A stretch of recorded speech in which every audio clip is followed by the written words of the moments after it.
insya Allah 3 hari. Hari Senin, hari Rabu, dan hari Kamis. Insya Allah akan dimulai dari jam 11 sampai jam 1. Jadi para jamaah diharapkan untuk memanfaatkan waktunya untuk mendapatkan ilmu yang barokah. Kepada Ustaz, dipersilakan.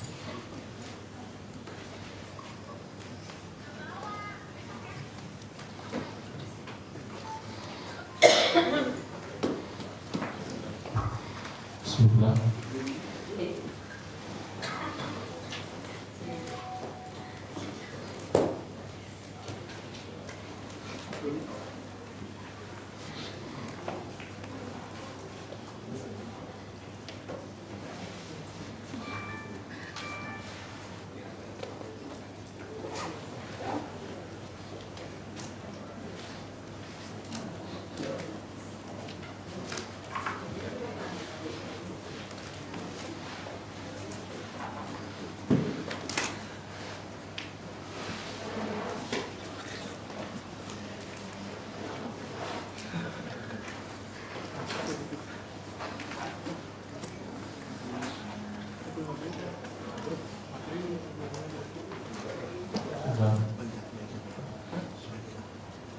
Assalamualaikum warahmatullahi wabarakatuh.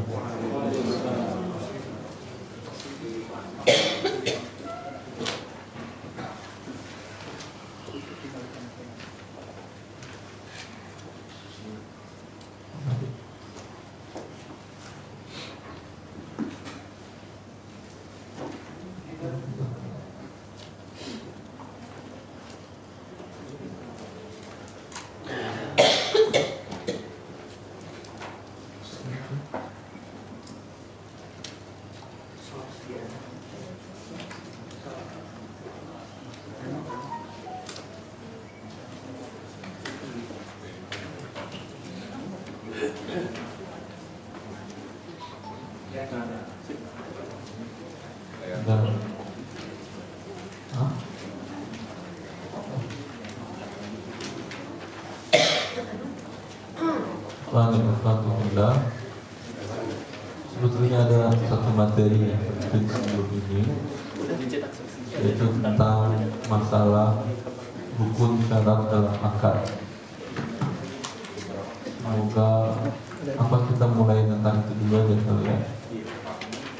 Sebelum masuk masalah akad syirkah musyawarah.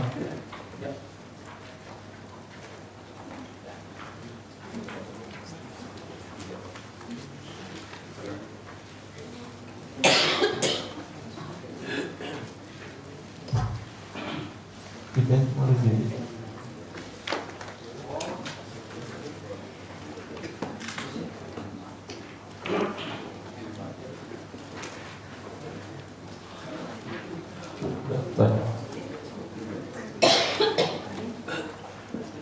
Dalam muamalah, dalam bertransaksi ini merupakan syarat sahnya. Karena seorang muslim seperti dikatakan oleh Imam Al-Ghazali dan beliau mungkin ijma' dan kitab Ihadudinnya, beliau mungkin dari Imam Syafi'i dalam risalahnya. Pernyataan Imam Syafi'i, annal mukallaf la yajuzu lahu an yuqdima 'ala fi'lin hatta ya'lama hukm Allah fihi.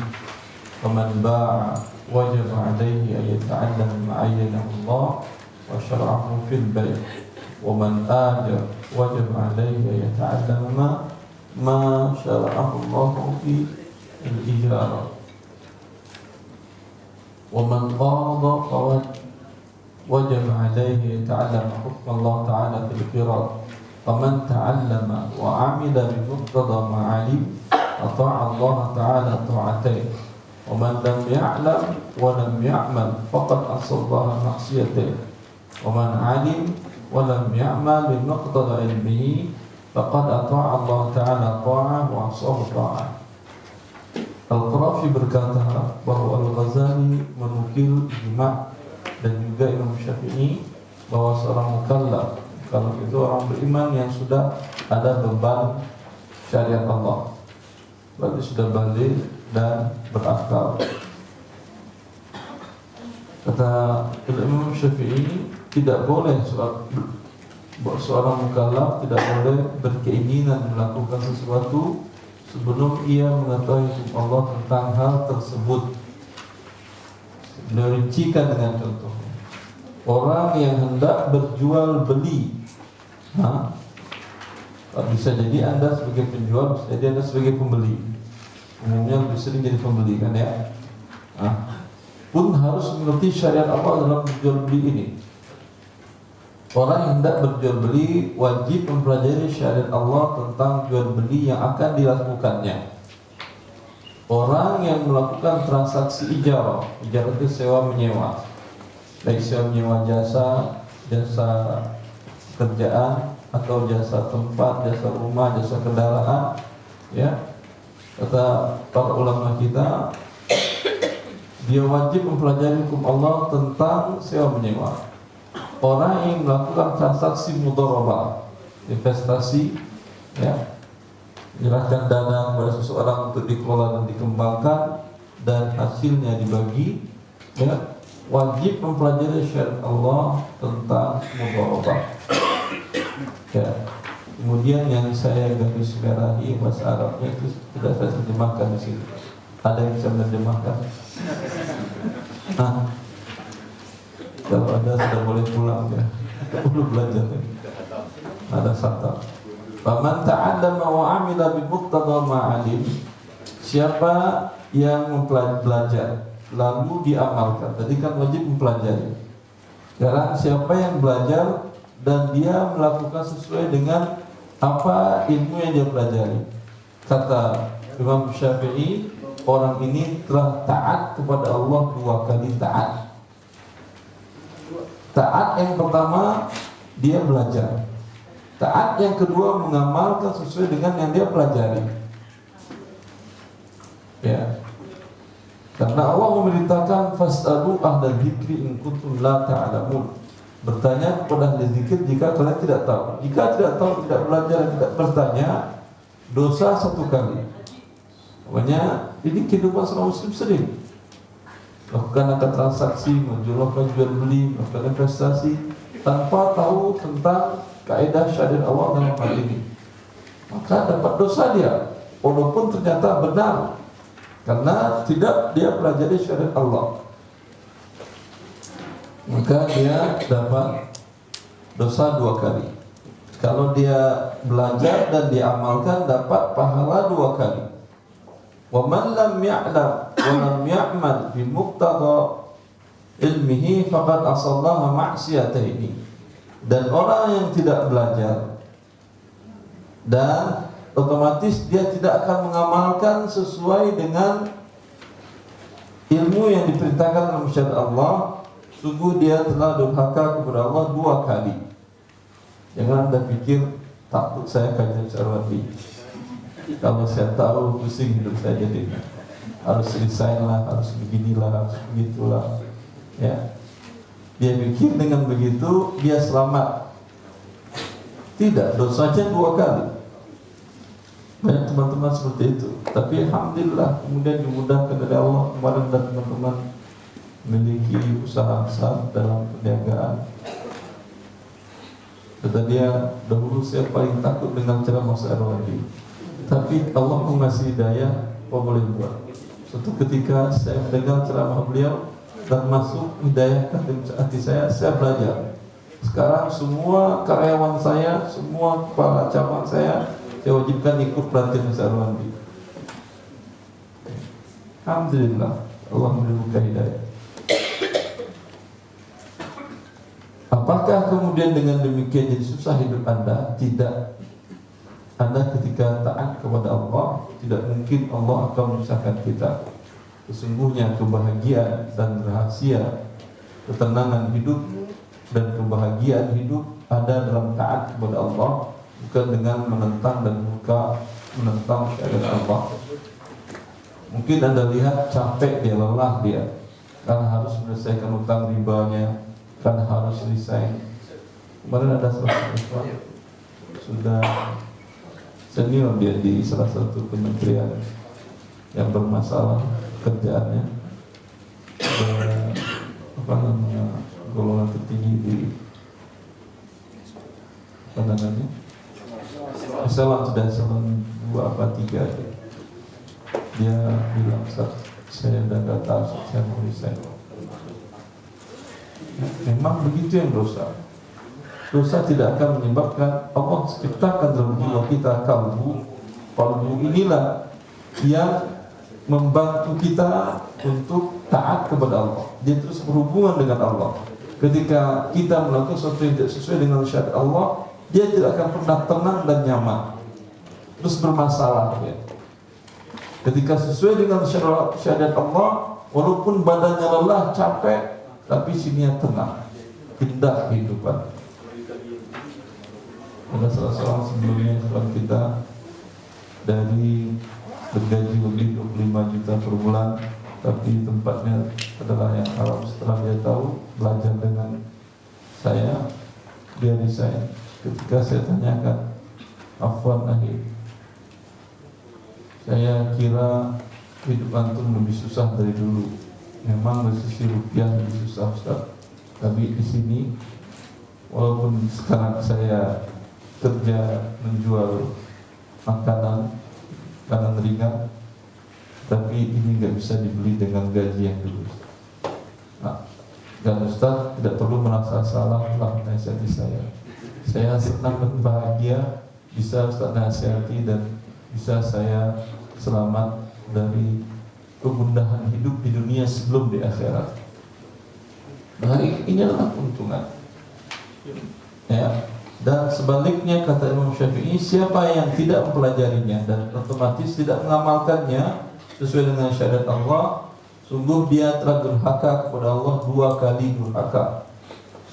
Ya. Kemudian orang yang belajar tapi tidak mengamalkan, dia tahu tapi tidak mau mengamalkan dengan alasan satu dan lainnya, dia sudah taat kepada Allah 1 kali taat dan dosa 1 kali dosa. Pas tidak ya, dia pikir udah dosa belajar, kan saya sudah belajar. Masalah amalan ya masih berat lah. Saya mau resign masih berat lah untuk melakukan sesuatu tadi. Tidak, berarti dia dalam kerugian. Ya, baik. Ini definisi jual beli. Jual beli adalah tukar menukar harta. Harta yang milik Anda dan berikan kepemilikannya kepada orang lain. Lawan transaksi, harta lawan transaksi menjadi milik Anda. Ini konsekuensinya, walaupun belum dibayar, itu sudah menjadi milik Anda dengan diterima. Sudah boleh Anda jual belikan. Ini penting. Anda beli rumah orang dengan harga 2 miliar, baru bayar DP 25 juta. Kalau sudah Anda terima surat-suratnya, ya, ini sudah boleh Anda jualkan ke orang lain. Anda jual dengan 2,5, untung 500 juta, cuma modal surat-surat dengan 25 juta. Boleh, syariat boleh. Tidak mesti barang yang Anda boleh jual itu harus dibayar 100% dulu. Dan begini cara mencari modal dalam berdagang yang dilakukan oleh Abdurrahman bin Auf. Abdurrahman bin Auf dikenal dalam sejarah, beliau datang dari Mekah hijrah ke Madinah. 1 sen pun uang gak dibawanya, 1 perak pun gak dibawanya, 1 keping emas pun gak dibawanya. Ya, ditawarkan dia oleh saudaranya Sa'ad bin Rabi' untuk menerima sebagian hartanya hibah. Ya, gak perlu diganti. Kalau sukses jadi milikmu semuanya. Silahkan dagang, ini ambil setengah harta saya. Dia tolak. Lalu gimana cara dia berdagang? Kata dia, tunjukkan saya ke pasar. Oh, di pasar mau ngapain? Jadi tukang angkat, jadi buruh. Kata enggak. Dia seorang pedagang, dia tahu bagaimana cara dia mulai usahanya. Abdul Razak dalam musannafnya menjelaskan bagaimana Abdurrahman bin Auf membeli dengan tidak tunai, dijual dengan tunai dan masih untung dia. Karena kalau pedagang beli itu dengan harga berbeda dengan untuk orang yang dipakai, untuk para konsumen dipakai. Dia bayar tempo 2 minggu, dibeli, dijual dan sudah dapat untung. Ya, kenal dalam sejarah beliau memiliki lebih dari sekitar 30 juta dinar. Berapa ton itu emasnya? Capek ngitungnya, 200 ton lebih. Ya. Dimulai usahanya dari seperti tadi. Beli barang dengan tidak tunai, dijual dengan tunai dan untung. Alhamdulillah. Karena sudah menjadi milik Anda itu. Dan sebaliknya risiko juga Anda yang menanggung. Anda sudah beli rumah tadi, sudah beli suatu barang tadi, sudah Anda terima. Ya, walaupun belum lunas, beli perumahan umpamanya. Ternyata perumahan tadi di luar harapan, jadi banjir di sana. Sebelumnya tidak terpikirkan dan tidak mungkin akan menjadi daerah banjir. Otomatis harganya turun. Walaupun belum lunas, tetap Anda bayar seperti kesepakatan di awal. Atau walaupun dibawa oleh banjir sekarang rumah Anda, tetap Anda bayar lunas.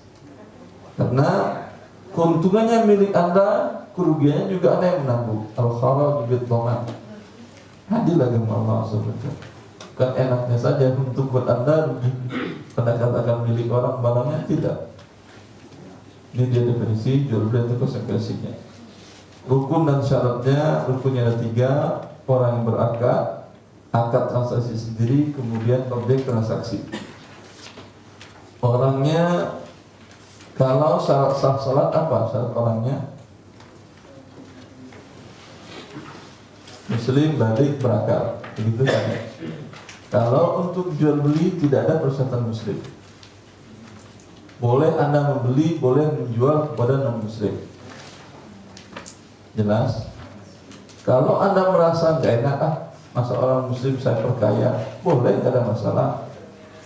Tapi bukan berarti haram Anda membeli kepada dia. Jelas ini? Kemudian itu syaratnya. Orangnya balik dan berakal dan tidak terpaksa. Kemudian ada akad ijab dan qabul. Saya beli, saya jual. Saya serahkan uang untuk ikut musyarakah, investasi, kerjasama. Saya terima atau saya juga menyerahkan. Ya, ada akad ijab dan qabul. Kemudian objek transaksi mencakup barang dan uang. Ini namanya maqud alai, objek transaksi. Ini syarat akad, berakadnya ini tidak terpaksa, ada ijab qabulnya.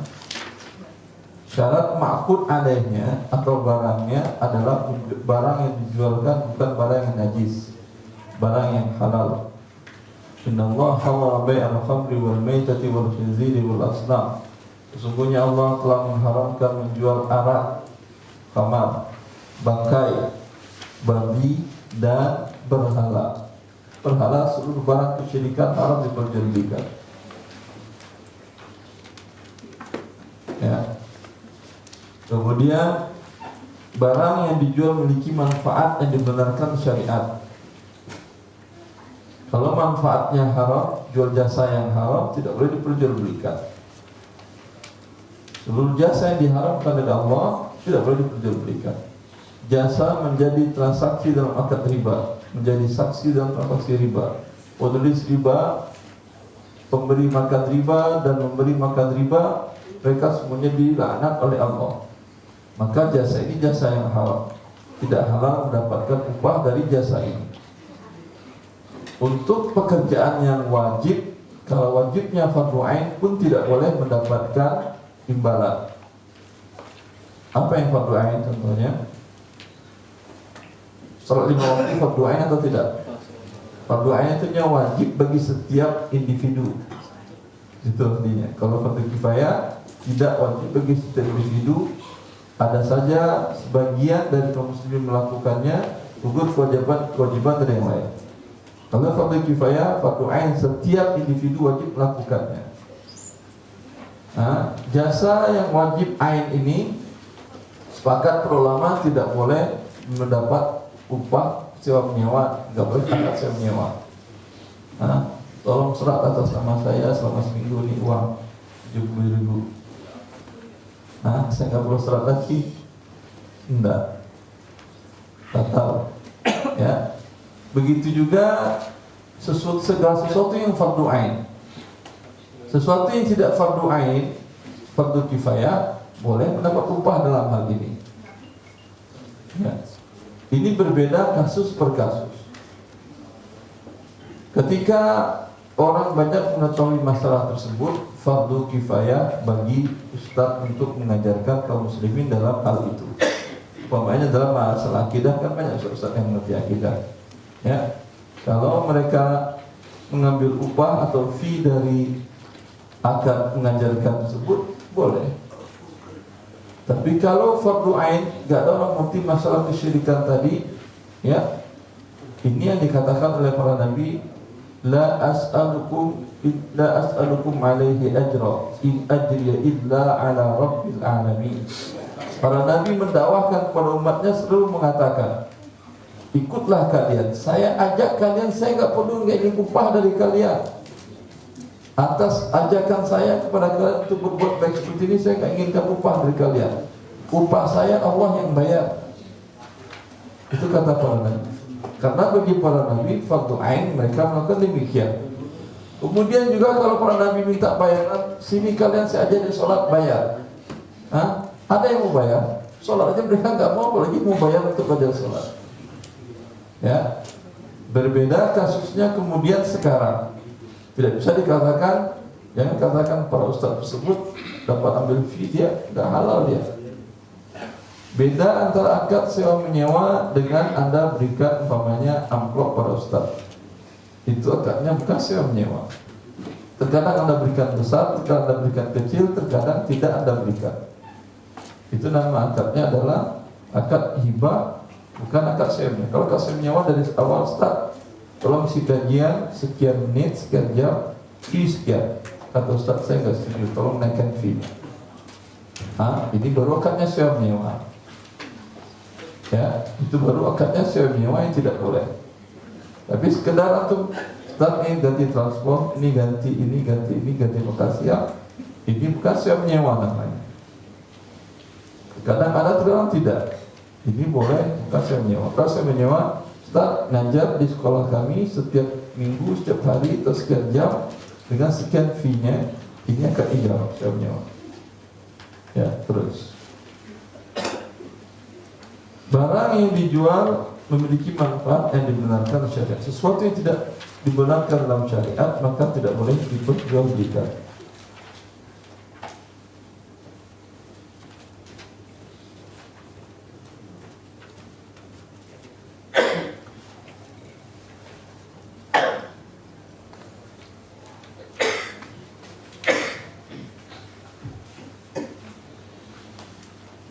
Ya.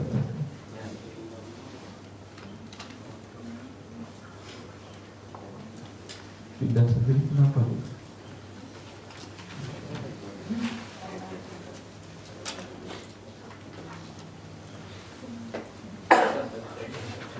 Ya. Menjual belikan alat musik itu jasanya jasa haram. Ya. Sesuatu yang diharamkan jasanya tidak boleh diperjualbelikan. Dia berbuat saja sudah tidak boleh, apalagi mendapatkan upah. Begitu juga sesuatu yang fardu ain tidak boleh diperjualbelikan, dapat upah tidak boleh. Baik. Ketiga, barang yang dijual telah dimiliki terlebih dahulu. Hadisnya jelas, la tabi' ma laysa indak. Ya, Rasulullah mengatakan bahwa ketika hakim bin Hizam bertanya, ya Rasulullah, ya'tini ar-rajul fayuridu minni al-bay' alladhi laysa 'indi, afa abta'u lahu min as-suq? Qala tabi' ma laysa indak. Wahai Rasulullah, seseorang datang kepadaku untuk membeli suatu barang. Berarti dia pedagang atau bukan ini? Pedagang, karena orang tak mungkin datang kepada bukan pedagang. Ya, beli suatu barang. Kebetulan barang tersebut sedang tidak kumiliki. Ini memang pedagang. Tapi barang yang ingin dibeli orang ini tidak ada di tokonya dia atau di gudangnya dia. Apakah boleh aku jual kepada dia? Aku bilang kepada dia, ya, saya setuju menjual. Ya. Kemudian aku beli barang diinginkannya dari pasar. Orang dia jual beras. Jual beras, ada berbagai macam jenis beras. Suatu ketika ada orang yang datang ingin beli beras atau jual lele. dengan jumlah 2 ton. Yang dia miliki ya cuma sekitar 100 kilo. Berarti 1,9 ton dia nggak miliki. Ya. Biasanya para pedagang jual nggak 2 ton. Ini kesempatan. Tetapi yang 1,9 sudah dimiliki atau belum? Ini yang dikatakan Rasulullah. Aku jual kepada dia, lalu aku pergi ke pasar membeli. Ya, di online seperti ini semuanya. Kecuali yang orang yang punya barang. Ya, maka kata Rasulullah, la tabi'. Jangan kau jual barang yang bukan milikmu. Belum menjadi milikmu, nggak boleh dijual. Jelas. Kepemilikan sebuah barang dari hasil pembelian sebuah barang menjadi sempurna dengan terjadinya transaksi dan serah terima. Ya. Maka barang bagaimana caranya ketika dia datang orang yang ingin membeli barang yang belum dia miliki, dia bisa mengatakan ini yang 100 kilo hidrojolelenya ada, bisa kita transaksikan. Terus 1,9 mohon maaf belum ada. Terus bagaimana Pak? Kalau Anda mau, saya akan hubungi supplier. Saya beli dulu, baru saya jualkan. Kalau Anda mau beli ke tempat lain silahkan, tidak ada masalah. Rezeki Allah yang mengatur. Biasanya dia sengaja diam-diam berharap orang nggak kemana-mana. Rezeki Allah yang ngatur. Kalau Allah melarang, jangan lakukan. Lalu bagaimana caranya? Hubungi supplier. Atau Anda katakan tunggu sebentar. Yang ada sekarang cuma 100 kilo 1,9 ton, tunggu sebentar. Hubungi supplier.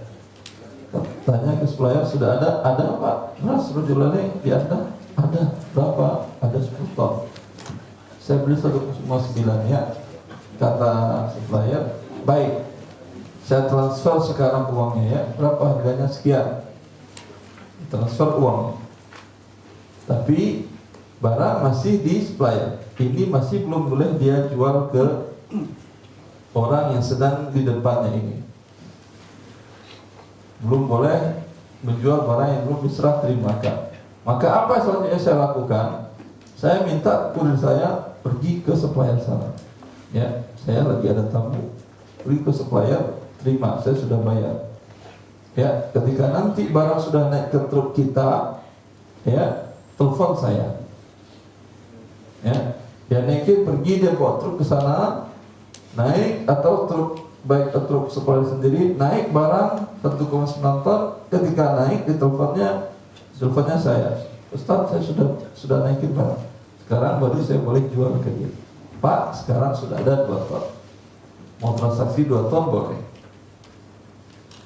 Nah, mau diantar ke toko Anda boleh, diantar ke rumah boleh, atau terima di sini. Jelas ini? Mungkin timbul pertanyaan, Ustaz, kan sudah dibayar tadi. Biasanya orang langsung menjualkan ya, kan sudah dibayar. Tidak boleh dijual sebelum diterima dahulu. Kenapa sih bikin ribet begitu sih Ustaz aturan? Ini yang memerintahkan Allah dan Rasulnya. Karena Allah memberikan aturan, di sanalah kebahagiaan hidup manusia. Ya, di antara hikmahnya adalah kalau baru dibayar, belum diterima, itu resiko masih di tangan si penjual. Jelas, masih di tangan supplier. Saya belum ada resiko. Ketika belum ada risiko oleh saya jual ke dia, ya tentu saya jual dengan lebih mahal. Andai tadi saya beli mamanya dengan 11 juta, saya jual di sini saya transfer 11 juta, saya jual ke dia 15, untung saya 4. Ya, yang terjadi bukan untung dari penjualan, tapi untung tukar uang dengan uang. Saya bayar di sini 11, saya terima di sini 15. Karena barang masih di tangan supplier, belum saya serah terimakan. Ya, ini riba hukumnya dan diharamkan dalam syariat Islam dikatakan oleh Ibnu Abbas. Zakat adalah bidalah mata murja. Tapi kalau saya bayar dan saya terima barangnya, berarti uang saya sudah berubah menjadi barang, beras.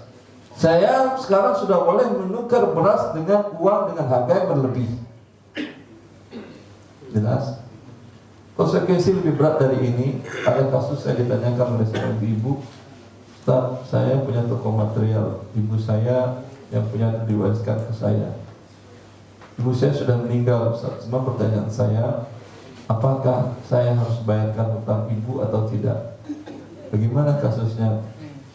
Ibu beli barang dari supplier material di Surabaya, dan ibu belum bayar. Qadarullah, dalam perjalanan dari Surabaya ke kota kami, mobil truk itu masuk jurang, barang hilang, truk habis, kemudian sopir pun wafat, meninggal. Lalu pertanyaan saya, Ustaz, apakah orang tua saya harus bayar atau tidak? Karena ibu saya sampai sekarang belum bayar. Ya, saya takut gara-gara itu ibu saya disiksa. Kembali kepada kaidah serah terima barang tadi. Akad memang sudah terjadi, tapi serah terima sudah atau belum? Saya tanyakan. Yang mobil, truk, dan sopir yang membawa itu, sopirnya ibu atau sopirnya supplier? Mobil dan truknya supplier. Mobil, truknya supplier, Ustaz, dan sopir supplier.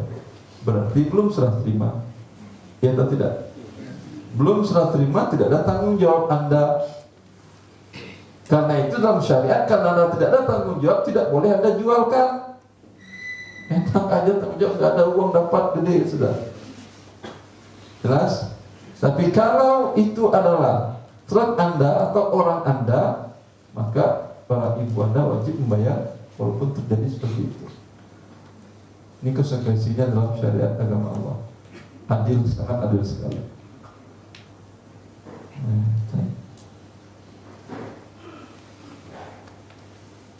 Dan di bursa ini paling banyak. Tidak ada serah terima, baik bursa komoditi ataupun bursa pasar uang, tidak ada serah terima barang dan uang, iya atau tidak? Kemudian dijual lagi, ini judi jadinya dan riba. Ya, pagi ini kopi lagi tinggi harganya, lagi rendah harganya. Perkiraan mau Piala Dunia, orang akan banyak nonton bola, maka banyak minum kopi, harga perkiraan akan naik. Dibeli oleh dia dengan nilai umpamanya 10 miliar, sebanyak 100 ton. Ya, belum dia terima, betul ternyata naik harga kopi. 2 hari menjadi 10 miliar tadi menjadi 20 miliar.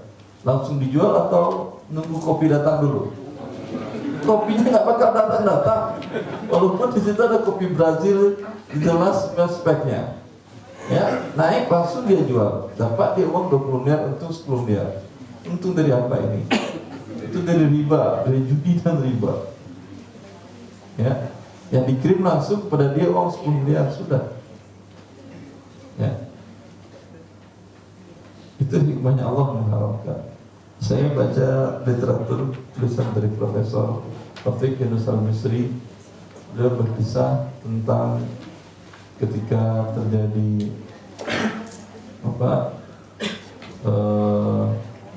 krisis moneter 2009, ya, kata beliau, banyak para ekonom barat mengatakan Wall Street itu sama dengan kasino Wall Street.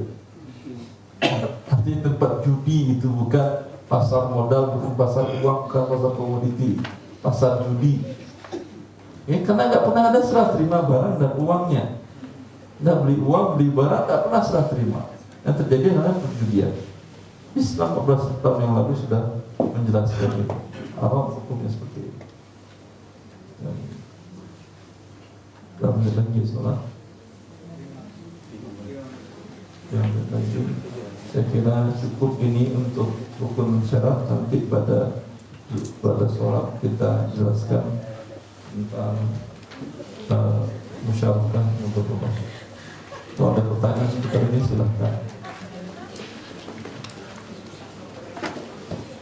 Ada pertanyaan seputar penjelasan tadi? Silakan bagi jamaah yang ingin bertanya. Satu atau dua, saya juga belum. Silakan.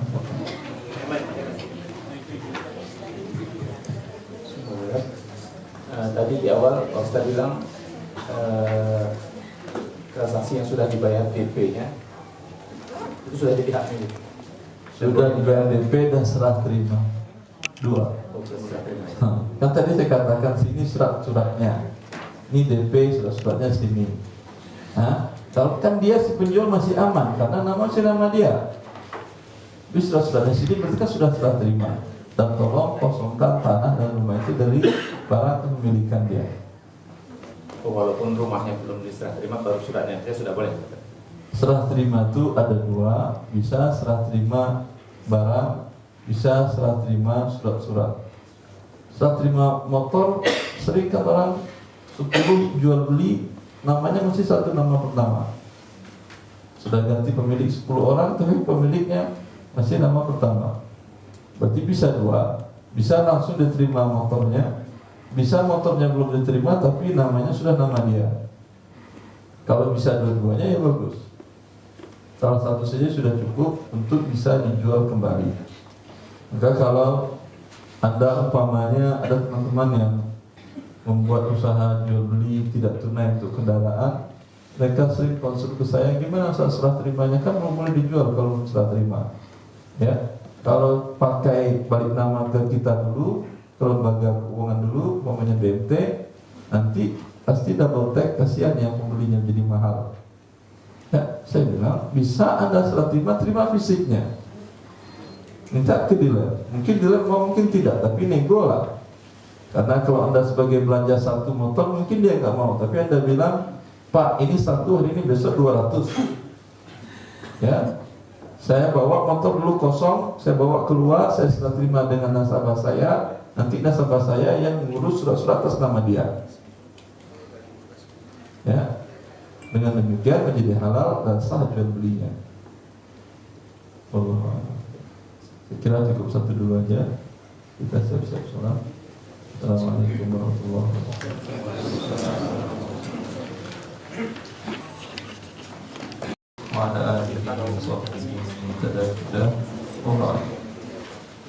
Sekarang kita akan menjelaskan salah satu akad dalam syariat yang bisa mengembangkan harta. Tadi rukun dan syarat dalam jual beli juga telah kita jelaskan. Rukun dan syaratnya akan masuk ke dalam semua bentuk akad. Dalam akad yang tidak terpaksa, kemudian mereka ada ijab kabulnya, kemudian hartanya berada harta yang halal, kemudian dikembangkan dalam bentuk yang halal. Kita akan jelaskan syirkah dan mudharabah. Syirkah itu artinya ittifaq itsnaini aw aktsar ala malayhima aw amalayhima min ajli al-istirba' wa yakunu al-riqu bainahuma wal khasaratu hasaba nisbati malayhima.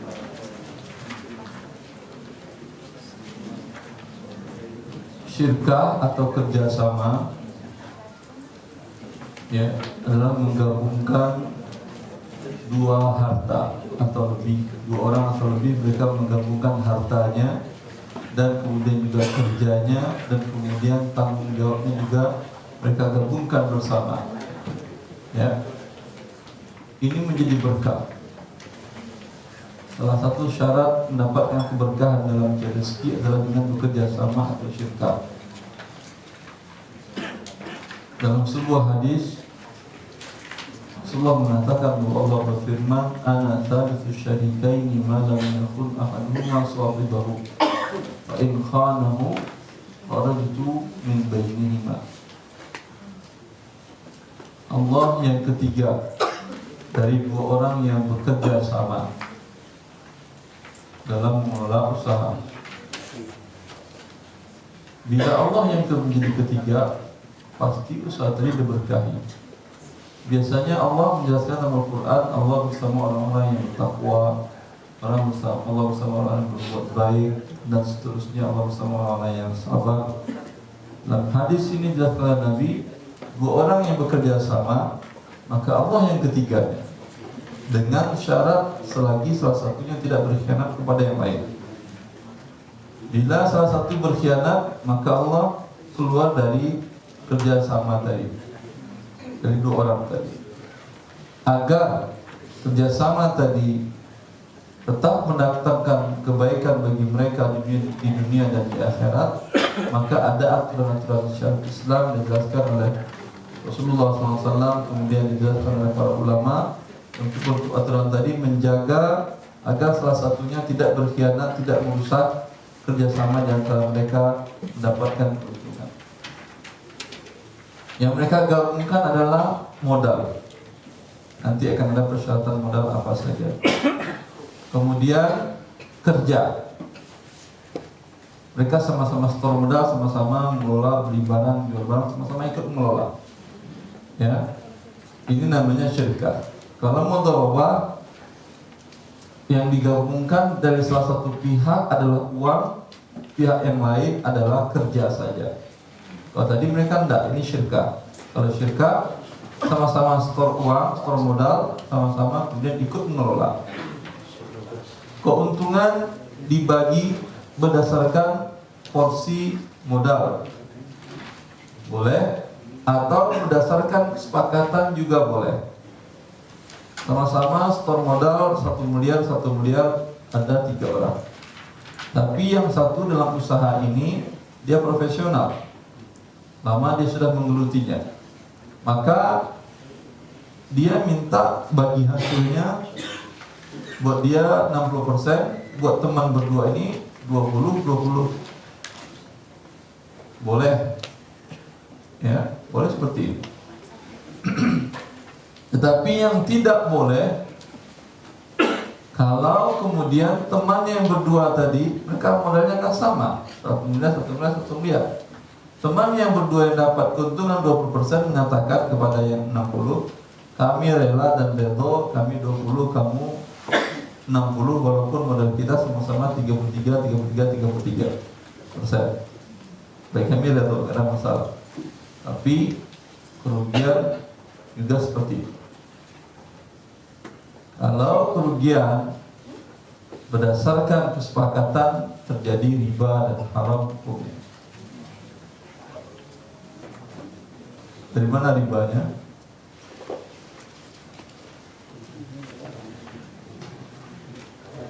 Dari mana ribanya? Ribanya adalah modalnya kan semuanya sama 33%. Ketika terjadi dapat untung dia dapat 60. Ketika rugi dia nanggung 60. Berarti harusnya dia ketika rugi kan menanggung 33. Sekarang dia menanggung 60, berarti dia ada sekitar 27% dia tanggung kerugian orang lain. Ya atau tidak? Berarti sekitar 14% dari modal A dan B yang dapat untung 20 terjapit dari kerugian. Bisa? Jelas? Sebesar itulah berubah akad kerjasama ini menjadi akad riba. Perbedaan kerjasama dengan riba adalah, kalau riba, ini modal saya, terserah saya mau dapat untung berapa, gak ada masalah. Nah, mau 10%, mau 5%, mau kadang dapat, kadang tidak, gak ada masalah. Tapi pokok saya, modal saya gak boleh berkurang. Ini bukan investasi namanya, ini namanya riba. Riba dengan bunga tidak tetap. Bisa jadi bunga tinggi, bisa jadi rendah. Tapi yang jelas tidak menanggung kerugian. Kalau yang kerjasama ketika rugi menanggung kerugian berdasarkan porsi modal. Jelas? Maka jangan terpancing ada dengan investasi-investasi yang ribawi tadi. Bodong nggak bodong itu adalah riba.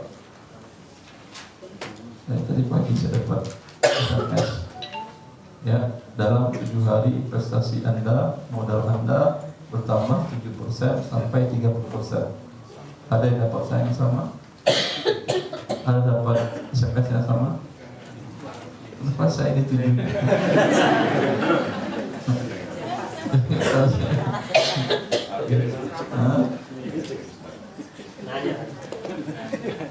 Bukan nanya. Saya tidak penawarnya. Saya buat masalah. Ini riba namanya. 7 hari 7% dari modal store. Mungkin bisa 30%. Ya, jelas modal setelah sekian hari bisa ditarik kembali.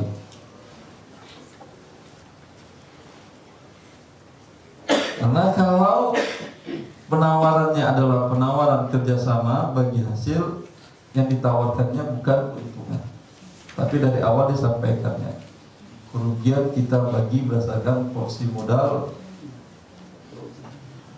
Jelas. Kalau kamu siap silahkan ikut. Kalau nggak siap, ini khusus buat orang yang pemberani. Nah, silahkan taruh uangmu, tapi nggak mau berubah jadi emas, tidak akan bertambah uang. Tapi dalam agama Allah, sesuatu yang bertambah akan berkurang. Dia ingin yang bertambah saja, yang ingin berkurang. Ini riba namanya, zalim, menganiaya orang lain. Dalam Islam tidak boleh. Siap bertambah, siap rugi. Kalau tidak mau siap rugi, jangan harapkan pertambahan. Seperti beli emas, ya, beli emas, simpan emas, tidak akan berkurang uang Anda, tapi juga tidak akan bertambah. Oh, bertambah Ustaz, karena rupiah turun. Tidak bertambah, dia tetap yang turun itu rupiah. Emas tidak pernah naik dari masa Rasulullah sampai sekarang, tidak pernah naik. Yang ada itu rupiah turun terus. Kursnya, perbandingannya kepada emas. Di masa Rasulullah, kita dekat musim kurban ini, di masa Rasulullah SAW, Rasulullah memberikan 1 dinar, 4,25 gram emas kepada Urwah bin Ziyad al-Bariki untuk beli 1 kambing ekor kurban di pasar. Dapat. Per hari ini dengan nilai segitu dapat kambing kurban. Dapat atau tidak? Dapat. Kambing nggak pernah naik, emas nggak pernah naik, nggak pernah turun naik. Sama perimbangannya. Kalau Anda beli pakai rupiah 10 tahun yang lalu, kambing berapa juta? Kurban. Ya, 10 tahun yang lalu 3,5. Sekarang kambing kurban berapa minimal? 2,5 juta. Kambing nggak pernah naik, naik kemana dia? Ya saya. Yang ada adalah rupiah turun terus. Tapi uang Anda tetap tidak bertambah. Oleh karena itu Umar bin Khattab sering menyampaikan, Umar memberikan buat kebijakan semoga dia jadi khalifah, ittajiru amwal al-yatama la taqulha sadaqah. Harta anak yatim yang kalian pegang itu nggak boleh disimpan, putar dalam bentuk usaha, dagangkan, beli barang jual barang, beli barang jual barang, ya, agar harta itu tidak habis dimakan zakat. Anda punya emas, beli emas kilo paman. Nah, jangan sedikit ya, sedikit capek angkatnya. Beli emas kilo. Kemudian setelah 1 tahun itu ada zakat 2,5%. Uang emas Anda tidak bertambah. Tahun kedua zakat lagi 2,5%, dan emas Anda tetap tidak bertambah emasnya, ya. Tapi kalau Anda putar, ya, dengan demikian anak yatim umpamanya seorang wafat, anaknya baru umur sekitar 5 tahun. Menjelang dia balik ada butuh 10 tahun lagi. Dipotong 2,5% terus per tahun dari harta yang tinggalkan bapaknya. Walaupun emas, nilai emas. Nanti setelah dia balik, dia terima itu uang emas berapa lagi ada? Kurang minimal 20%. Ya atau tidak? Karena harta yatim pun terkena zakat. Makanya Umar mengatakan putar untuk usaha. Sebuah usaha biasa dengan risiko yang rendah. Apa risiko yang rendah? Namanya sembako rendah, kecil kan ya risikonya, ya. Sembako, jual beli sembako, beras, minyak goreng, susu dan lain-lain. Jual beli sembako berapa keuntungan per tahun dari modal? 10 kali lipat. Saya nggak tahu, cuma yang pernah ada salah seorang ikhwan diskusi tanya ke saya, Ustaz, 5 tahun yang lalu saya berikan uang kepada ponakan saya, dia mau buka usaha bisnis sembako. Saya berikan uang kepada dia, dia butuh 200 juta. Saya lupa 200 atau 300. Ya.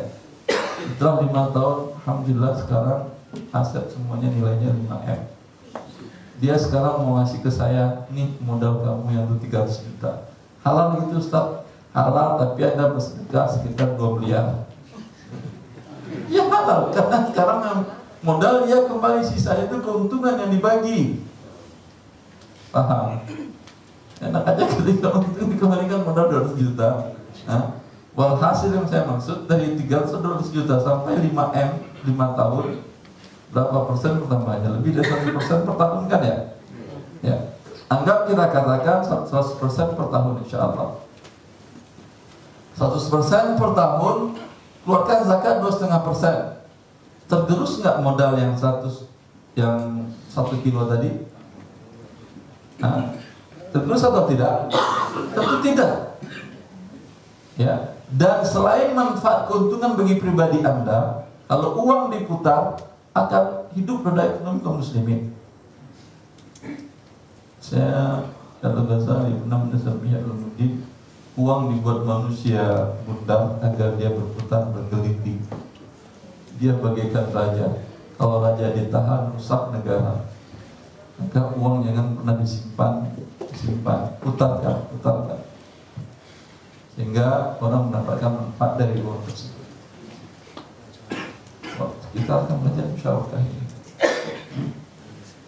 Itu yang musyarakah. Kerugian harus berdasarkan porsi modal. Kalau tidak menjadi riba dia.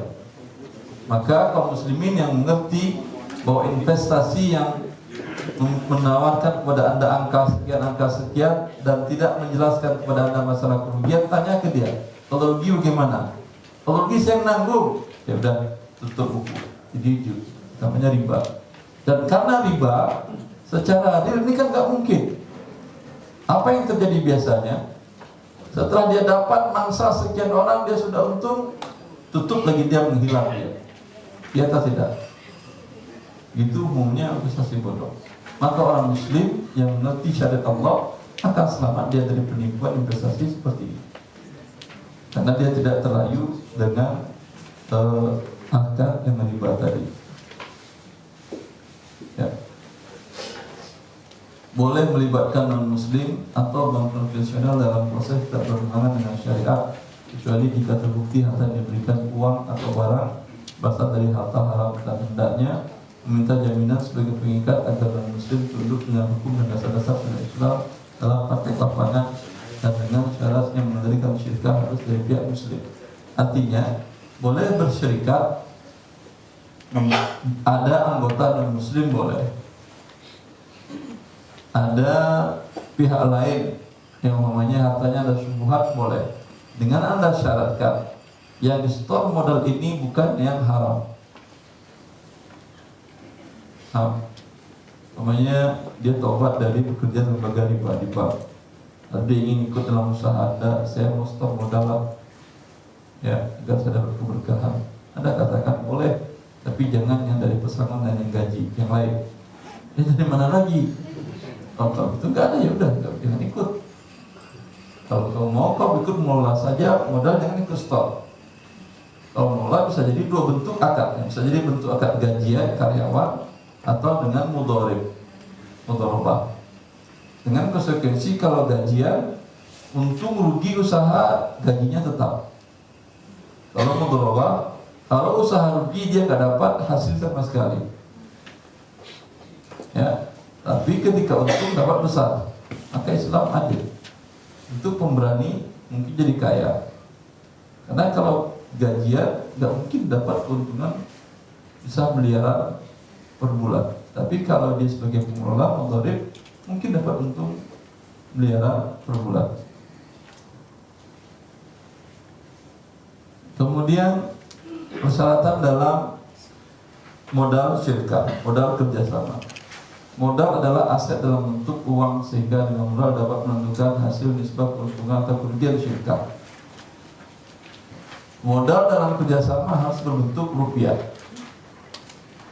Kalau usahanya di Indonesia, kalau di negeri dengan mata uang setempat, ya tidak boleh dengan bentuk barang. Kalau barang harus dinilai dengan uang, ya A 1 miliar, B 1 miliar, C 1 miliar, uang semuanya. Kalau ada yang 1 miliar dalam bentuk gedung atau bentuk tanah, properti dan lain-lain, maka harus dinilai dengan uang.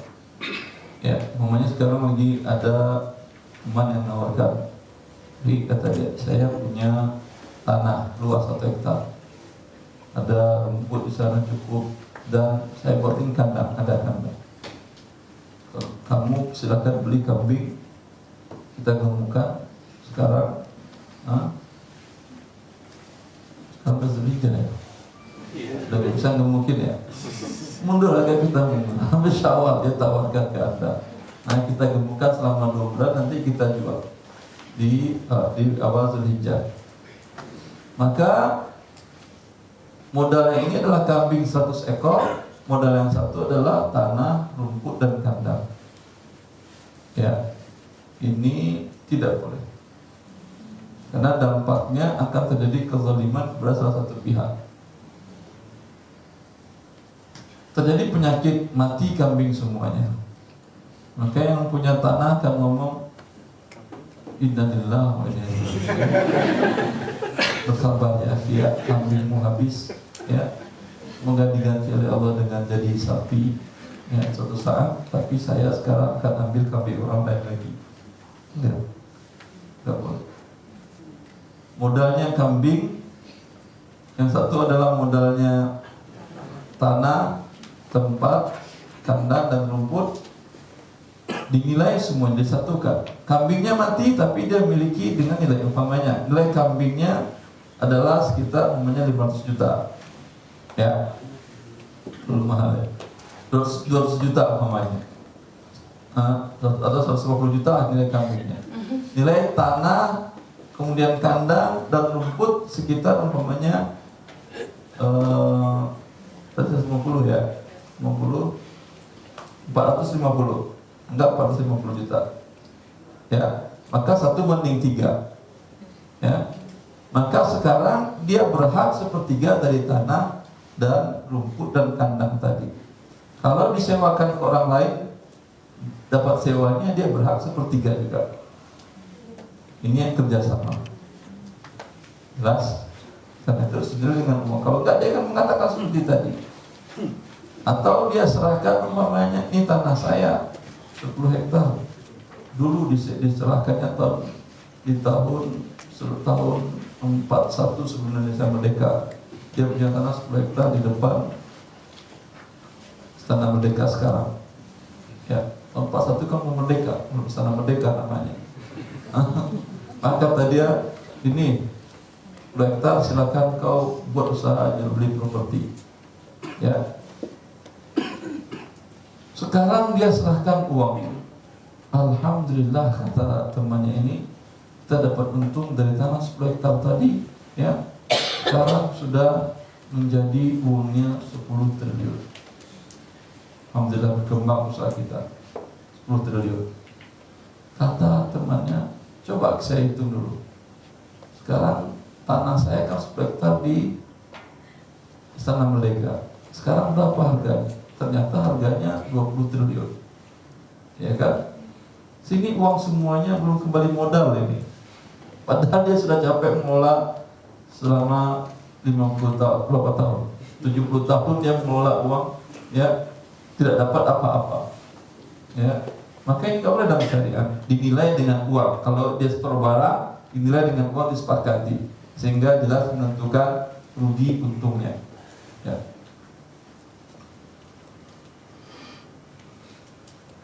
Itu persyaratan. Utang murni tidak boleh dijadikan sebagai modal.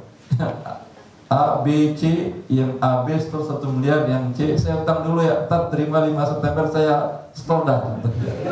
Nah, nggak bisa.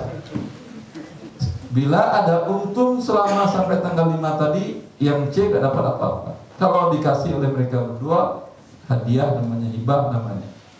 Ya, karena kalau untung dia dapat enak aja, karena ketika rugi pasti dia nggak mau store.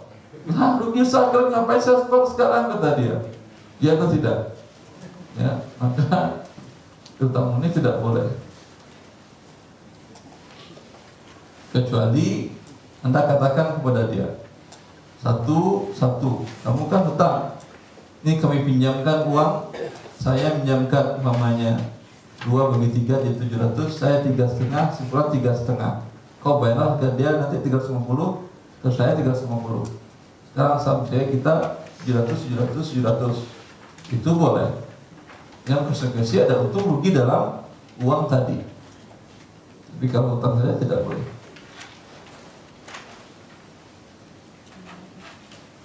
Dalam manajemen syirka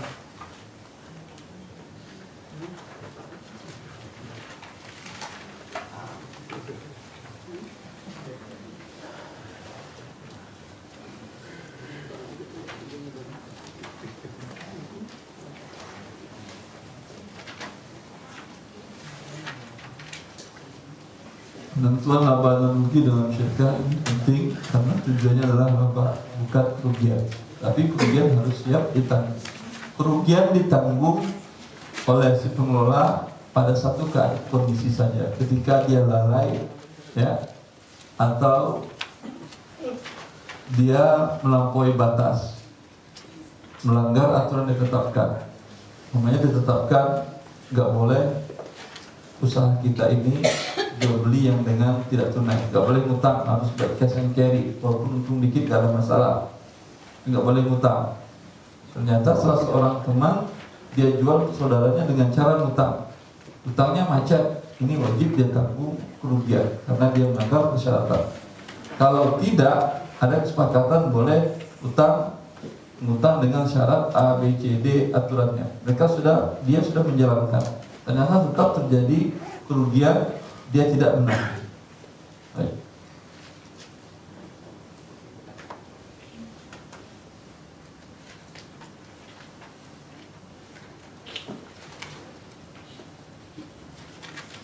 Kerugian dan untung itu dibagi nanti di akhir.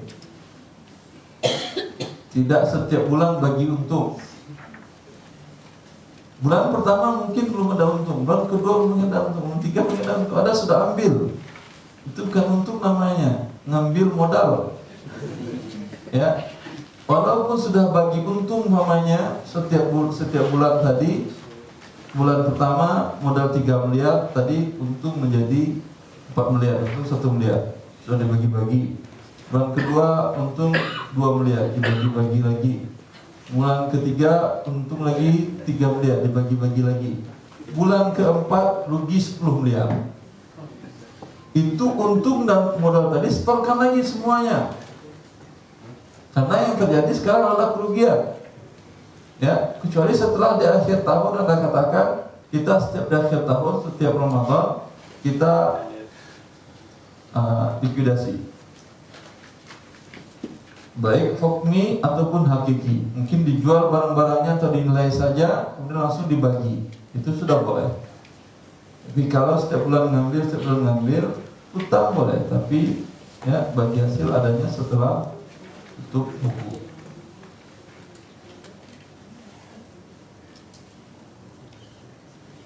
Sekarang akad mudharabah. Akad mudharabah kalau yang musyarakah sama-sama menyerahkan modal, sama-sama ikut mengelola. Akad mudharabah tidak. Yang bekerja satu pihak saja, yang pihak yang lain menyerahkan modal.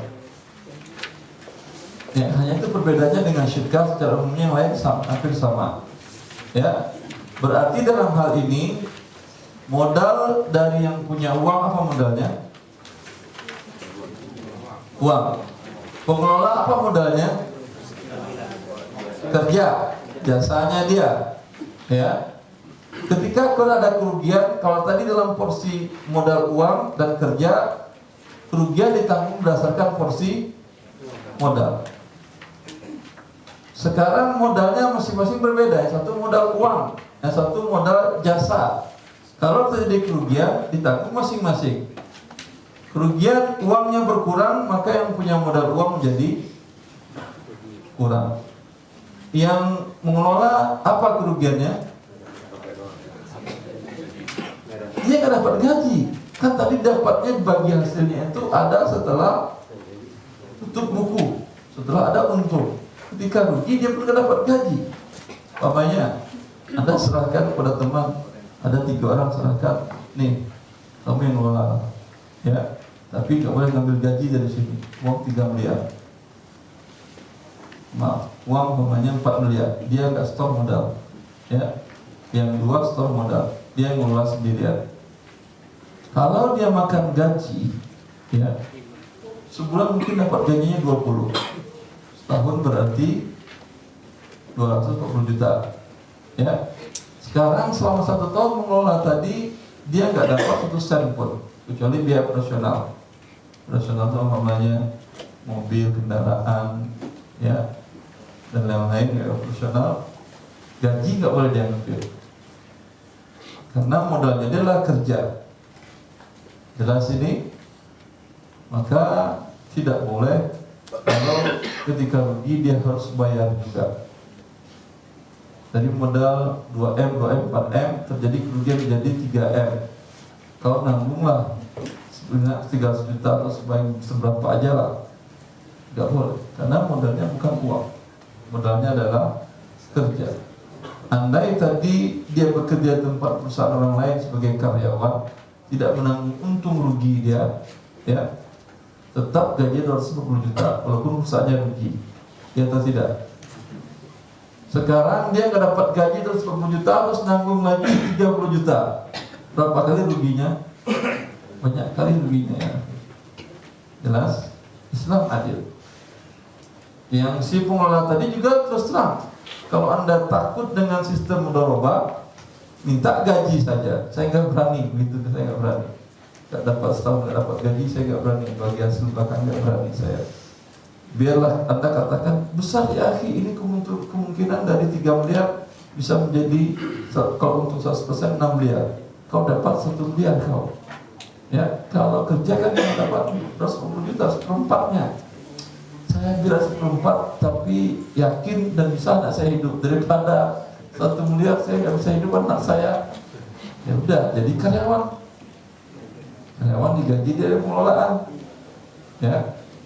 Tapi bagi Anda untuk lebih menarik dia dalam mengelola, mungkin bisa Anda tawarkan bentuk gajinya dengan gaji tetap. Bila untung di atas sekian persen, untung di atas 100%, ya, bonusnya sisanya itu kita bagi 3 rata. Atau silakan buat kau seluruhnya. Untung 200%, dapatnya 100%. Alhamdulillah dapat 3 miliar, dan 3 miliar berdua dia 3 miliar juga. Ya, untuk memberi semangat dia dalam bekerja pengelolaan. Ini boleh. Ini dia akad mudharabah. Ya, mudharabah ini akad amanah. Kalau Anda tidak percaya dengan orangnya, jangan serahkan uang Anda. Anda serahkan 3 miliar, tahu-tahu besok dia menghilang. Mana Ustaz, kata dia? Di Mekah. Ngapain Ustaz? Cari kambing, menjualan kambing di Mekah. Harusnya nggak balik-balik ke Indonesia dia. Ya. Maka akadnya akad amanah. Kalau tidak Anda percaya, yakin, jangan serahkan. Maka dalam akad mudharabah pun boleh Anda minta barang jaminan. Tapi barang jaminan bukan untuk menutup kerugian. Kalau kerugian akibat ketidakkelalaian dia, atau karena kalau Anda serahkan uang segitu dia menghilang, mau apa yang Anda cari? Main Anda minta dari dia, dia udah di Mekah. Hah? Tapi kalau ada namanya barang jaminan, tanahnya bisa nggak eksekusi tanahnya, ambil uang Anda kembali. Kalau ada sisa dari penjualan tanah, berikan kepada kerabatnya. Ya.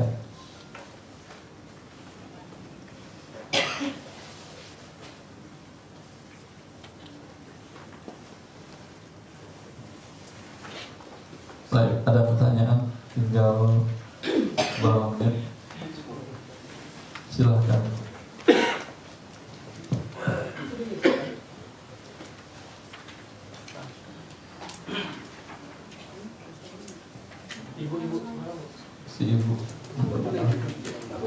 Nah, mana aja, nanya aja. Assalamualaikum warahmatullahi wabarakatuh. Salam wabarakatuh. Saya mau nanya nih Ustaz, kalau misalnya di toko ya kita mau beli sesuatu, biasanya kan pedagang itu kan pengen mempromosikan dagangannya, antara dia memberikan diskon atau kadang kan biasanya di toko ada diskon, ada juga yang misalnya beli satu dapat dua, terus ada juga misalnya Beli dua dapat satu ada juga. ya, seperti itulah. Itu gimana hukumnya secara pedagangnya bagaimana dan si pembeli itu bagaimana? Pada dasarnya berarti dia akan menjual di bawah harga pasar, kan begitu? Ya. Menjual di bawah harga pasar boleh, dengan syarat tujuannya bukan merusak harga pasar. Ya. Apa maksudnya kategori dikatakan dia tidak merusak harga pasar? Kalau dia pedagang kecil, ya, dia tidak akan merusak harga pasar. Sehari barangnya habis diburu orang, ya, sehingga besok orang harga normal lagi. Memang hari ini dia laku, tapi besok dia bisa jualan. Orang memang nggak laku, tapi orang bersabar sehari nggak masalah. Besok kembali normal lagi. Tapi kalau dia pedagang besar, dia bisa bertahan setahun di bawah harga yang lain. Ya, ini tidak boleh. Karena orang akan mati, kemudian nanti sudah mati dia naikkan pelan-pelan lagi. Dia memonopoli ini tidak boleh. Seperti yang terjadi pada usaha transportasi online. Mati orang semuanya, dia mulai naikin lagi harga biasa. Ini mematikan orang tidak boleh. Ya. Berdasarkan asar dari Umar bin Khattab, diriwayatkan oleh Malik dalam Muwatta, Umar masuk ke pasar Madinah sidak. Ternyata ada sahabat Nabi nama Hatib bin Nabi Al-Balta'. Beliau menjual gandum di bawah harga yang lain. Maka Umar melihat ini enggak bagus. Awal pertama ijtihad beliau mengatakan, kebijakan beliau yang ambil, beliau mengatakan, ya Hatib, irfa' atau tarfa' sukina. Hatib, naikin harga kamu, kalau enggak kau angkat kakimu sendiri dari pasar. Kau boleh jualan di sini. Dilakukan oleh Hatib, ya udah, bapaknya barang-barangnya dibawa ke rumah. Ini tidak ada masalah. Orang datang ke rumah dia belanja. Iya atau tidak? Lalu kata Umar, kemudian Umar menyesali kebijakannya dan dia mengatakan kepada dia, itu adalah pendapat kedahulu, sekarang silakan kau jual di pasar. Karena tujuannya enggak merusak harga pasar. Dia mendapatkan keuntungan dengan harga sedikit biar enggak masalah. Ini keberkahan dalam jual beli dagang gitu. Ya. La taruddu qalila bihi fatahnu katsiruha kata Ali bin Abi Thalib. Jangan kau jual, jangan kalian tolak untung yang sedikit, khawatir mengharapkan yang besar, sedikit gak dapat, yang besar pun gak dapat. Karena membantu orang mendapatkan barang dan jasa dengan harga yang murah, suatu hal yang baik. Akan terpenuhi kebutuhan orang dengan harga yang murah. Tapi jangan tujuannya untuk menzalimi orang lain, monopoli. Ini hukumnya tidak boleh. Tapi mengatur tentu bukan pribadi, tapi adalah ini tugas negara harusnya. Itu kan mengambil kebijakan dalam hal itu, berikan sanksi dan seterusnya. Jelas? Kalau buat si pembelinya gimana kan? Halal. Ya maksud begini, kadang-kadang pembeli kan kalau diskon itu biasanya ada batas waktunya, kan? Misalnya dalam waktu Ramadan misalnya, dia akan diskon 30%. Karena saya mungkin melihat ada peluang, misalnya saya sebagai pembeli, saya bisa jual lagi nanti. Misalnya contoh saya beli beras gitu ya, beras ini saya beli ini pada saat Ramadan 1.000, tapi saya tahu nanti bulan depan ini harganya bakal naik karena kemungkinan saya dapat untung dari tadi diskonnya tadi gitu. Saya bisa jual bulan depan gitu. Itu gimana kan? Boleh juga ya? Anda beli berapa ton? Bisa berapa ton? Saya beli 1 ton ya. 1 ton nggak masalah. Lalu 1.000 ton akan rusak harga pasar di total tersebut. Jelas itu? Kalau cuma beli 1 ton tidak ada masalah. Akan rusak harga pasar di Jakarta. Kalau 1.000 ton tutup, nanti semua orang sudah habis, Anda beli berasnya, Anda bikin harga ini tidak boleh. Begitu juga sering pertanyaan, boleh nggak Ustaz nyimpan dolar? Penimbunan Ya, penimbun dolar. Anda mau nimbun berapa? Kalau sampai 100 juta dolar Anda timbun, tidak boleh. Indonesia akan bermasalah, Amerika pun akan bermasalah. Tapi kalau cuma 10.000 dolar, 20.000 dolar, 10.000 dolar kebutuhan haji segala macam, dasarnya nggak ada masalah. Tapi baik atau tidak, seperti yang saya katakan tadi, jangankan dolar, emas pun tidak dianjurkan untuk disimpan, dianjurkan untuk diputar. Tapi kalau udah takut, itu kan ceramah Ustaz, untungnya aja, ruginya Ustaz kan nggak mau bayar ke saya. Udah saya tetap simpan, silahkan, gak ada masalah. Tapi kurang keberkahan dalam harta Anda tadi. Oh, Ada lagi terakhir. Ustaz, oh iya, masih baik. bila transaksi di notaris mengecilkan nilai transaksi untuk mengecilkan nilai pajak yang dibayarkan, itu dibenarkan nggak? Misalkan transaksinya 2 kali oke, terus kita bill sama notarisnya 1 kali aja ya Bu atau Pak. Notarisnya mau? Semuanya sepakat. Notarisnya mau? Notaris nulis sepakat semua. Iya. Mau, boleh Pak? Gak ada masalah. Karena pada dasarnya pajak adalah sesuatu yang haram.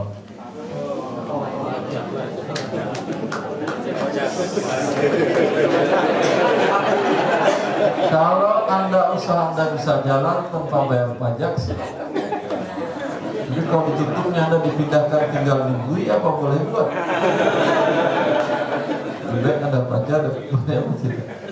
Ada salah seorang ikhwan, beliau orang dekat dari Menteri Keuangan, kata dia, dan dia ikhwannya tetangga saya. Nanti pernah Bu Menteri itu Ustaz, itu siapa tuh Ustaz namanya mengharamkan pajak, kata. Dalam Islam pajak itu haram dan ancaman berat dari Rasulullah kepada penarik pajak. Ya. Cuma masalahnya akan dikatakan, lalu bagaimana membangun negara Ustaz? Negara orang selain dalam Islam negara yang mengharamkan pajak, saya kira di Nasrani juga haram pajak. Mereka bilang mukus sama ya, pajak namanya. Ya, sama dosanya dengan dosa kepala bungkus. Adakah dalam agama Nasrani? Ya. Itu diharamkan dalam agama Samawi. Jelas. Lalu Anda mengatakan, lalu bagaimana mengelola negara tanpa itu? Saya kira negara orang lebih maju dari kita, fasilitas mereka lebih banyak yang gratis, tapi tidak ada pajak di negara itu. Ada negara seperti itu? Ada. Saya nggak tahu kalau Brunei. Saya di Saudi Arabia 11 tahun. Rumah sakit mulai dari datang Anda karena flu sampai operasi berat gratis. Di rumah sakit pemerintahan. Ya. Sekolah dari SD sampai S3 gratis. S1 sampai S3 dapat beasiswa. Semuanya dapat beasiswa. Mau orang lokal, orang lokal sampai dapat beasiswa lumayan 400-800 real cukuplah biaya hidup per bulan. Ya. Dan negaranya tanpa pajak. Biasanya orang bilang, wah negara mereka kaya, banyak minyak Ustaz, segala macam Ustaz, kata dia. Kalau masalah minyak, negara kita lebih banyak minyaknya. Ada di bawah, ada di pohon, ada di muka orang juga.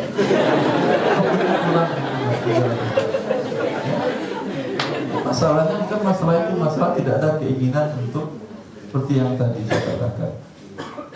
Ingin senang saja mengelola negara dengan sedikit-sedikit kurang anggaran langsung pajak ditambahkan. Kurang anggaran yang sebelumnya nggak ada pajak dimunculkan pajak ini. Padahal pajak akan mencekik dan membunuh warganya sendiri. Karena ketika pajak ditambahkan, pasti harga barang dan jasa naik.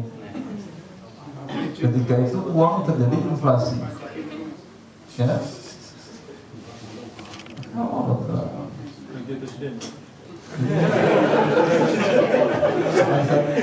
Sudah biasa. Ini sering sampaikan kepada kaum muslimin dan kepada teman-teman yang bekerja di pajak.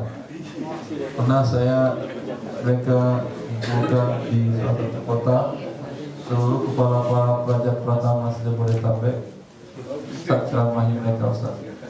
Kita ceramahi dengan hadis Nabi tadi.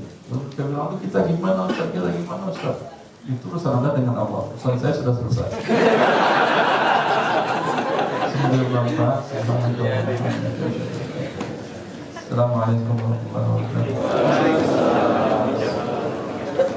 Pada Bapak Ibu, apabila ada pertanyaan, kami akan follow up setelah dari pertemuan ini.